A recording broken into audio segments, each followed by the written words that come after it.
इन दिनों प्रयागराज में कुंभ मेला चल रहा है। सागर मंथन से जुड़ी कुंभ की कहानी हमने आपको पिछले एपिसोड में बताई थी।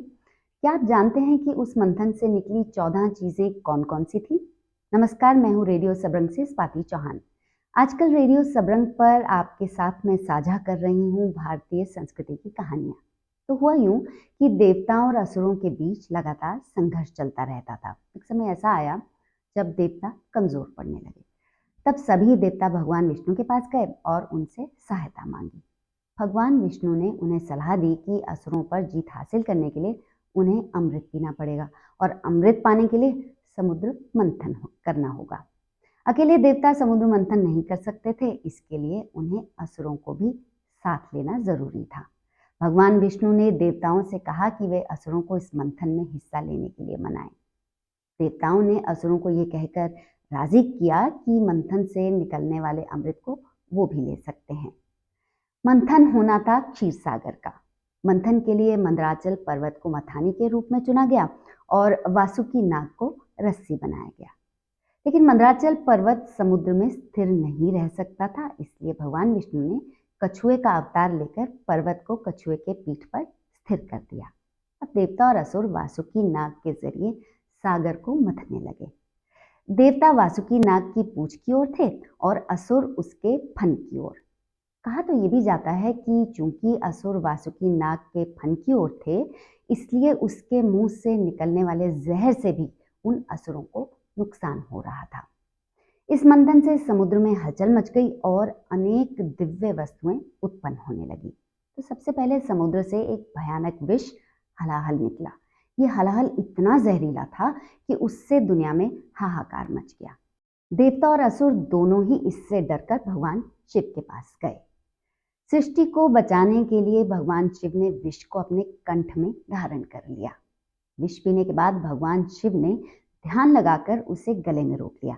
इसी वजह से उनका गला नीला पड़ गया और उन्हें नीलकंठ कहा जाने लगा।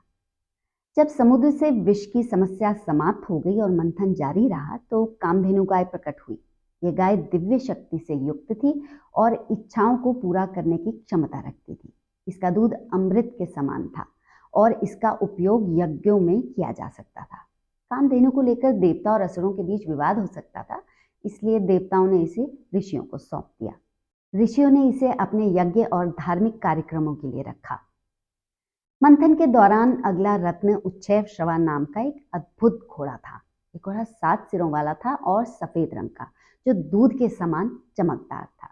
इसकी सुंदरता ऐसी थी कि इसे देखते ही असुर इसे पाने के लिए लालायित हो गए। असुरों के राजा बलि ने इस घोड़े को अपनी सवारी के रूप में चुना। इस घोड़े को देवताओं ने असुरों को सौंप दिया, क्योंकि वे जानते थे इसे लेकर विवाद करने का कोई फायदा नहीं होगा। मंथन के अगले चरण में समुद्र से ऐरावत नाम का दिव्य हाथी निकला। यह हाथी सफेद रंग का और 4 दांतों वाला था। देवताओं के राजा इंद्र ने इसे अपने वाहन के रूप में चुना।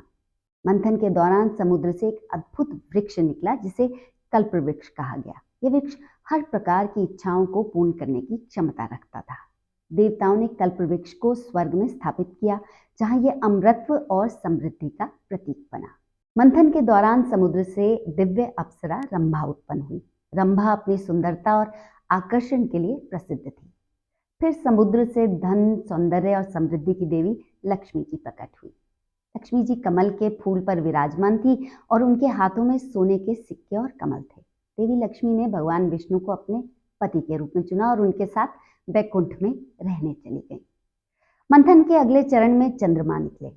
चंद्रमा का तेज और ठंडक सभी को मंत्रमुग्ध कर देने वाला था। भगवान शिव ने विषपान किया था, तो उसके बाद चंद्रमा को भगवान शिव ने अपने मस्तक पर धारण कर लिया। कल्प वृक्ष के बाद समुद्र से पारिजात नाम का एक दिव्य वृक्ष प्रकट हुआ। इसकी सुगंध और फूलों की सुंदरता मोहक थी। इस वृक्ष को स्वर्ग में ले जाया गया। मंथन के दौरान समुद्र से एक दिव्य शंख निकला जिसे पांचजन्य कहा गया। इस शंख को भगवान विष्णु ने ग्रहण किया। ये शंख विजय और समृद्धि का प्रतीक बना। फिर समुद्र से एक अद्भुत रत्न प्रकट हुआ जिसे कौस्तुभ मणि कहा गया। इस मणि को भगवान विष्णु ने धारण किया।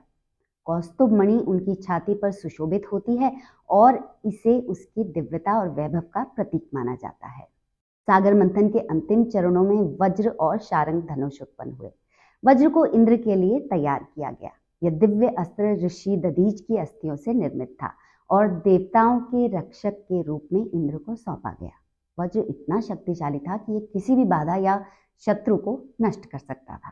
बाद में इंद्र ने वज्र का उपयोग असुरों से युद्ध में किया और यह उनकी विजय का प्रतीक बना।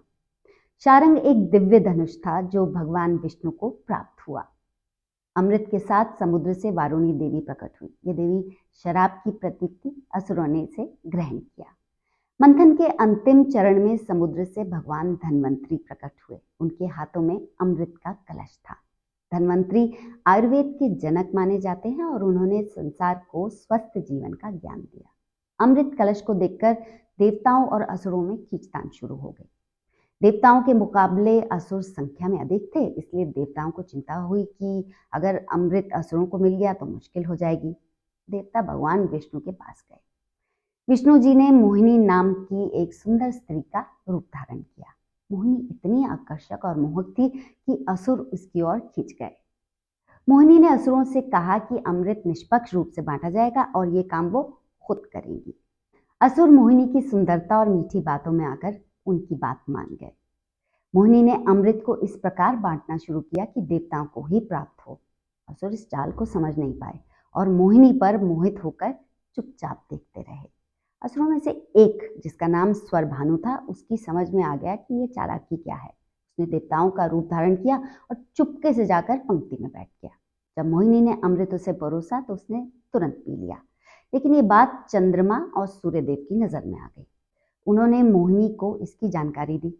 भगवान विष्णु को जैसे ही ये पता चला, उन्होंने अपने सुदर्शन चक्र से स्वरभानु का सिर धड़ से अलग कर दिया।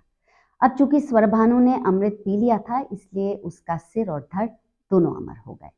सिर को राहु और धड़ को केतु के रूप में जाना जाने लगा। देवताओं ने राहु और केतु को अमर तो रहने दिया, लेकिन दंड स्वरूप ग्रह बना दिया। इस प्रकार अमृत के कारण देवता अमर हो गए। उम्मीद है आपको ये पूरी जानकारी पसंद आई होगी। इसी तरह के और वीडियो के लिए आप आ सकते हैं रेडियो सबरंग के चैनल पर। आप न सिर्फ रेडियो सबरंग को सब्सक्राइब करिए, बल्कि आप इसे अपने दोस्तों और परिवार के साथ शेयर भी करिए, जिससे ये जानकारी और फैल सके। फिलहाल स्वाति चौहान को दीजिए अनुमति। नमस्कार।